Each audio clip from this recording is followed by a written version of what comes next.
আর কটা দিন পরেই রথযাত্রা, আর রথের মেলা মানেই খাজা গজা, যা আমরা খেতে সবাই ভীষণ পছন্দ করি। আজকে আমি একদম সহজভাবে মুচমুচে খাজা তৈরি করে দেখাবো। দোকানের কেনা খাজার থেকে কোনো অংশে কম হবে না। মুচমুচে খাজা তৈরি করার জন্য নিয়ে নিচ্ছি 2 কাপ ময়দা। 400 গ্রাম ময়দা আছে, এর মধ্যে সামান্য নুন দিয়ে দেব আর 5 চামচ ঘি দিয়ে দিচ্ছি। ঘিয়ের পরিবর্তে আপনারা সাদা তেলও দিতে পারেন, তবে ঘি দিয়ে বানালে খেতে বেশি ভালো লাগে। ঘি আর সাদা তেল দুটো মিশিয়েও ময়ান দিতে পারেন। ঘিটা দিয়ে খুব ভালো করে মিশিয়ে নিতে হবে। ঘিটা ভালো করে মিশিয়ে নেওয়ার পর অল্প অল্প করে জল দিয়ে ময়দাটা মেখে নিতে হবে। মুঠো করে দেখে নেব ময়ানটা হয়েছে কিনা। দেখুন দলা পাকিয়ে যাচ্ছে, তার মানে বুঝে নিতে হবে ময়ানটা ঠিক আছে।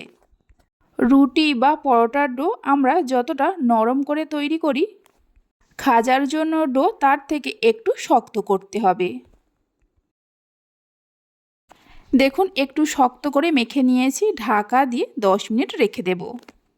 ততক্ষণে চিনির রস বা শিরাটা তৈরি করে নেব।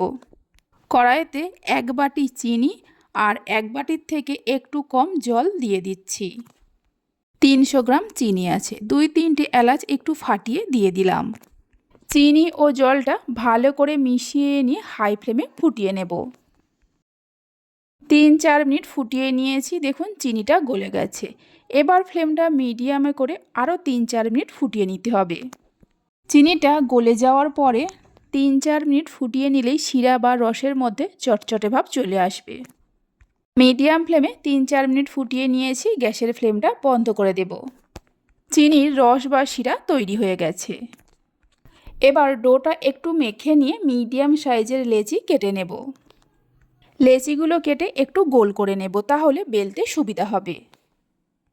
দেখুন এরকম মিডিয়াম সাইজের লেচি কেটে নিতে হবে। সবগুলো লেচি গোল করে নিয়েছি। এবার একটা করে লেচি নিয়ে অল্প করে ময়দা দিয়ে পাতলা করে বেলে নেব। আমরা যেমন রুটি বেলি তার থেকে একটু পাতলা করে বেলে নিতে হবে। দেখুন ঠিক এরকম পাতলা করে বেলে নিতে হবে। বাকি যে লেচিগুলো আছে এইভাবে বেলে নিয়ে তারপরে আপনাদের দেখাচ্ছি। খাজা বানানো ভীষণই সহজ, যে কেউ একবার দেখলেই কিন্তু বানিয়ে নিতে পারবেন। সবগুলো বেলে নেওয়া হয়ে গেছে। এবার একটা রুটির ওপরে অল্প করে ঘি দিয়ে ভালো করে মাখিয়ে নিতে হবে। ঘিয়ের পরিবর্তে কিন্তু আপনারা সাদা তেলও দিতে পারেন। ঘিটা ভালো করে মাখিয়ে নেওয়ার পর অল্প করে ময়দা ছড়িয়ে দিচ্ছি। ঘি আর ময়দা দিয়ে রুটিটার উপরে ভালো করে মাখিয়ে নেওয়া হয়ে গেলে এর ওপরে আরও একটা রুটি দিয়ে দিতে হবে। এই রুটিটার ওপরেও ঘি আর ময়দা ভালো করে মাখিয়ে নিতে হবে। এভাবে সবগুলো রুটি একটার ওপর একটা সাজিয়ে লেয়ার তৈরি করে নিতে হবে। সবগুলো রুটি সাজানো হয়ে গেলে শক্ত করে রোল করে নিতে হবে। সবগুলো রুটি সাজানো হয়ে গেছে, এক পাশ থেকে রোলের মতো করে মুড়ে নিচ্ছি।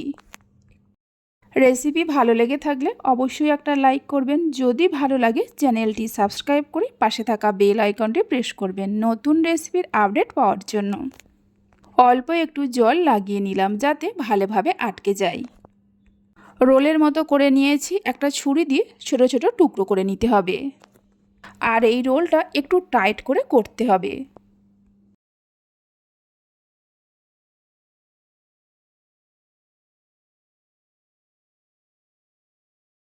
দেখুন কত লেয়ার তৈরি হয়েছে। এবার একটা করে টুকরো নিয়ে হালকা হাতে বেলে নেব। খুব চেপে কিন্তু বেলবেন না, একদম হালকা হাতে বেলে নিতে হবে। এইভাবে করে সবগুলো খাজা রেডি করে নেব। একবার বাড়িতে খাজা বানানো শিখে গেলে আর দোকান থেকে কিনে আনার ইচ্ছা হবে না। খাজাগুলো ভাজার জন্য প্যানেতে একটু বেশি করে সাদা তেল দিয়ে দিচ্ছি। প্যানে খাজা ভাজলে একসঙ্গে অনেকগুলো খাজা ভাজা যায়। তেলটা হালকা গরম হয়ে গেলে যতগুলো খাজা ধরে ঠিক ততগুলোই দিয়ে দিচ্ছি।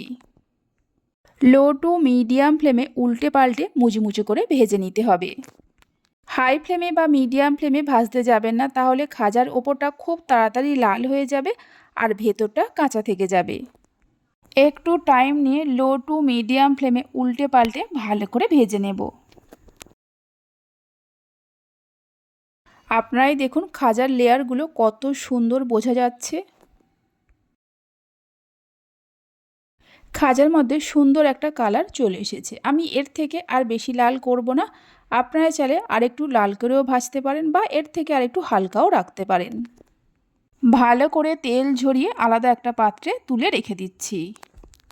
বাকি যে খাজাগুলো আছে এইভাবে ভেজে নিতে হবে। একটু টাইম নিয়ে ভাজলে খাজার লেয়ারগুলো ভালোভাবে বোঝা যাবে এবং মুচমুচে হবে।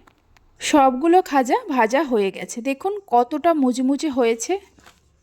যে চিনির রস বা শিরাটা তৈরি করে রেখেছিলাম ঠান্ডা হয়ে গেছে।